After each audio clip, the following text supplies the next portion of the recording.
नमस्कार मंडळी, नवीन एका इंटरेस्टिंग व्हिडिओमध्ये सर्वांचं मनापासून स्वागत आहे। मित्र, महाराष्ट्रातील दिव्यांग बांधवांसाठी ही व्हिडिओ अतिशय महत्त्वाची आहे। मित्र, राज्यातील दिव्यांग बांधवांच्या माध्यमातून एकच प्रश्न विचारतो की सर, आम्हाला एप्रिल महिन्याचे पैसे आमच्या खात्यामध्ये कधी जमा होणार। तर याविषयी मी तुम्हाला अतिशय महत्त्वाची बातमी देणार आहे। लक्षात ठेवा, हे पैसे तुमच्यासाठी खूप महत्त्वाचे आहे, हे मी समजू शकतोय। परंतु मित्रांनो, सध्या स्थितीला दिव्यांग पेन्शन योजनेच्या निधीवरती प्रशासकीय प्रोसेस सुरू असल्या कारणाने हे पैसे सध्या लेट येत आहेत।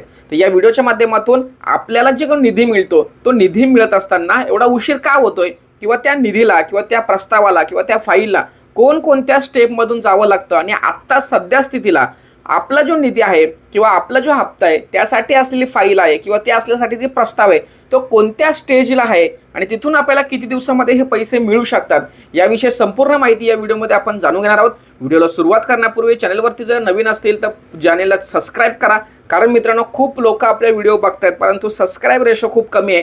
तर हात जोडून विनंती असेल की सर्वांनी सबस्क्राईब करा, आणि जर व्हिडिओ आवडत असतील तर नक्की इतरांना शेअर करा। तर आजचा हा अतिशय महत्त्वाचा टॉपिक कोणीही मिस करायचं नाही, व्हिडिओ शेवटपर्यंत बघायचं आहे की आपला जो निधी आहे किंवा जो हप्ता किंवा प्रस्ताव आहे तो कोणत्या स्टेपला आहे आणि तो आता कशा पद्धतीने पुढे प्रोसेस होईल, याविषयी संपूर्ण माहिती आता आपण जाणून घेऊया। तर मित्रांनो, कोणत्याही योजनेचे पैसे तुमच्या खात्यामध्ये येण्यासाठी त्या फाईलला किंवा त्या निधीच्या प्रस्तावाला खूप वेगवेगळ्या स्टेपवरती जावं लागतं। तर यामध्ये संबंधित विभाग जो आहे, आता आपला संबंधित विभाग कोणता आहे, तर आपला संबंधित विभाग आहे दिव्यांग सक्षमीकरण विभाग। या दिव्यांग सक्षमीकरण विभागाने त्या संदर्भात प्रस्ताव रेडी केलेला आहे, आणि हा प्रस्ताव त्या ठिकाणचे जे अधिकारी असतात म्हणजे जे सचिव असतात त्या सचिवांच्या माध्यमातून मंजुरीसाठी ठेवला जातो, आणि त्या सचिवांच्या किंवा आयुक्तांच्या किंवा सहसचिव असतात त्यांच्या माध्यमातून या प्रस्तावाला मंजुरी जाते, आणि सदर प्रस्ताव हा वित्त विभागाकडे पाठवला जातो। लक्षात ठेवा। तर त्यानंतर वित्त विभागाकडे गेल्यानंतर या ठिकाणी वित्त विभाग त्या प्रस्तावाची तपासणी करतं आणि मंजुरी देतं। आता ही तपासणी करत असताना त्या ठिकाणी किती निधी लागणार आहे याचा विचार केला जातो, त्याचबरोबर लाभार्थी संख्या किती आहे याचा सुद्धा विचार केला जातो, आणि या लाभार्थी संख्या आणि निधी हे जर तालमेल जर बसला तर त्या ठिकाणी वित्त विभाग त्याला परमिशन देतं, आणि परमिशन दिल्यानंतर त्याला प्रशासकीय मान्यता घ्यावी लागते। आता प्रशासकीय मान्यता कोण देतं, एकतर मंत्री।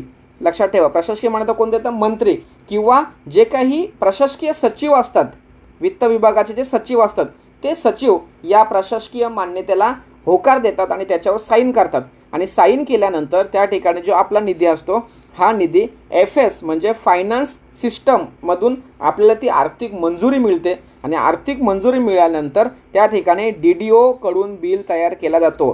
ट्रेझरी डिपार्टमेंट जो असतो, कोषागार डिपार्टमेंट असतो, त्याच्याकडून बिल तयार केला जातो। बिल म्हणजे एक फाईल असते आणि त्या फाईलवरती साईन घेतली जाते, बिल तयार केला जातो, आणि तो संपूर्ण बिल हा संबंधित विभागाच्या कोषागाराकडे पाठवला जातो। म्हणजे तो प्रस्ताव असतो, तो प्रस्ताव वित्त विभागाकडून संबंधित विभागाकडे येतो, आणि विभागाकडे आल्यानंतर त्या ठिकाणचे कोषागार असतात। आता या कोषागाराच्या संदर्भात आपण व्हिडिओ बनवलेले आहे, त्या संदर्भात विभागाकडे नियुक्ती करण्याला व्यक्ती आपण त्याविषयी माहिती बघितलेली आहे। तर त्याचे कोषागार असतात किंवा ट्रेझरी असतात, त्या ट्रेझरांकडून त्याची तपासणी होते।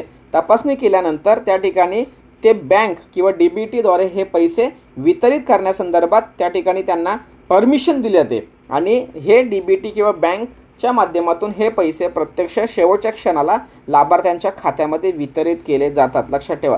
तर अशा पद्धतीने ही प्रोसेस आहे। तर आपली जी फाईल आहे ही फाईल या ठिकाणी प्रशासकीय मान्यतेसाठी ठेवण्यात आलेली आहे। या ठिकाणी वित्त विभाग किंवा जी काही तपासणी असते किंवा मंजुरी असते ही होऊन प्रशासकीय मान्यतेसाठी या ठिकाणी ठेवलेली आहे। त्यामुळे लवकरच हे पैसे तुमच्या खात्यामध्ये येतील। मित्रांनो, पैसे कधी येतील, तारीख काय, याविषयी अजून खूप मोठ्या प्रोसेस बाकी आहेत। त्या सर्व प्रोसेस फायनल झाल्या की नक्कीच तारीखसुद्धा येईल, आणि हे पैसे तुमच्या खात्यामध्ये कधी जमा होणार याविषयी अधिकृत माहिती आपल्या चॅनलवरती दिली जाणार। तोपर्यंत नक्कीच आपल्या चॅनलला सबस्क्राईब करा, आणि ही व्हिडिओ जास्तीत जास्त दिव्यांग बांधवांना पाठवा। धन्यवाद। जय हिंद, जय महाराष्ट्र।